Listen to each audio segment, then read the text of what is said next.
তোমরা অনেকেই আমার কাছে বিজিএস এর টপিক ভিত্তিক সাজেশন চেয়েছিলে, চলো দেখিয়ে দিই।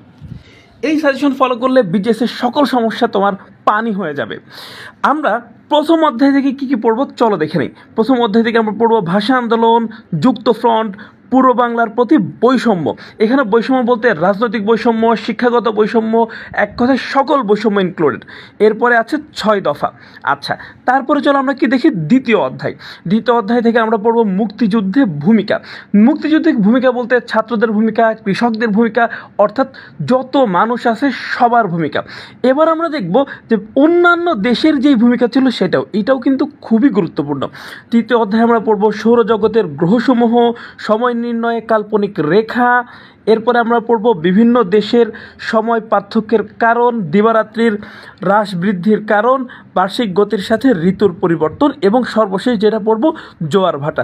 এই চ্যাপ্টারটা একটু বড়, কিন্তু এই প্রত্যেকটা টপিকই কিন্তু ভাইয়া অনেক গুরুত্বপূর্ণ। তারপরে চলো আমরা দেখি চতুর্থ অধ্যায়। চতুর্থ অধ্যায়ে আমরা পড়ব বাংলাদেশের ভূপ্রাকৃতিক অঞ্চল, দক্ষিণ এশিয়ার জলবায়ু এবং ভূমিকম্প মোকাবেলায় বাংলাদেশের যে ভূমিকা আছে সেটা।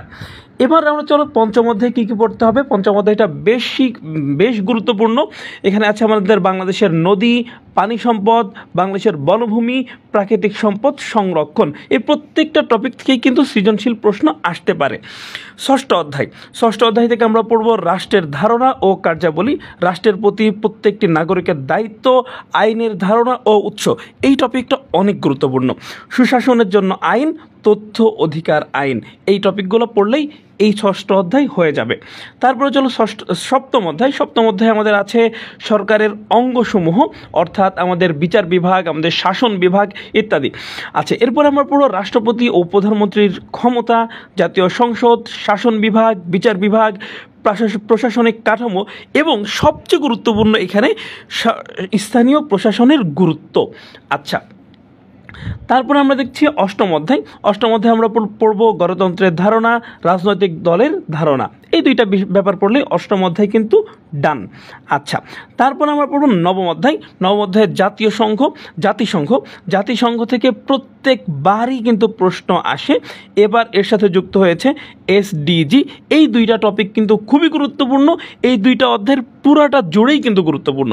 এবার চলো 11তম অধ্যায় আমাদের আছে সম্পদের ধারণা, অর্থনৈতিক ব্যবস্থা। আচ্ছা, এবার 12তম অধ্যায়টা কিন্তু 12তম অধ্যায় থেকে জিডিপি এবং জিএনপির যেই ধারণা, এই দুইটা অনেক বেশি গুরুত্বপূর্ণ। উন্নত, অনুন্নত, উন্নয়নশীল অর্থনৈতিক ধারণা, এইটাও কিন্তু অনেক গুরুত্বপূর্ণ। 13তম অধ্যায়ে আমাদের আছে সরকারের আয়ের উৎস, ব্যাংক ব্যবস্থা ও কার্যাবলী, দরিদ্র বিমোচন ও স্বকর্মসংস্থানে ব্যাংকের ভূমিকা। অর্থাৎ ব্যাংক নিয়ে আমাদের যে খুঁটিনাটি আলোচনাগুলো আছে সেগুলো কিন্তু অবশ্যই পড়তে হবে এই 13তম অধ্যায় থেকে। একদম সর্বশেষে আমরা চলে এসেছি 14তম অধ্যায় থেকে আমাদের পরিবারের ধারণা, গ্রামীণ ও শহুরে সামাজিকীকরণ। এই সামাজিকীকরণ থেকে কিন্তু প্রায়শই প্রশ্ন আসতে দেখা যায়। 15তম অধ্যায় আছে আমাদের সমাজ পরিবর্তনের উপাদানসমূহ। 16তম অধ্যায় থেকে আমাদের পড়তে হবে নারীর প্রতি সহিংসতা।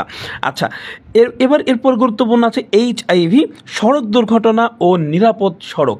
এই টপিকগুলো যদি আমরা পড়ি তাহলে বিজেএসে আমাদের প্রস্তুতি হবে 100-তে 100।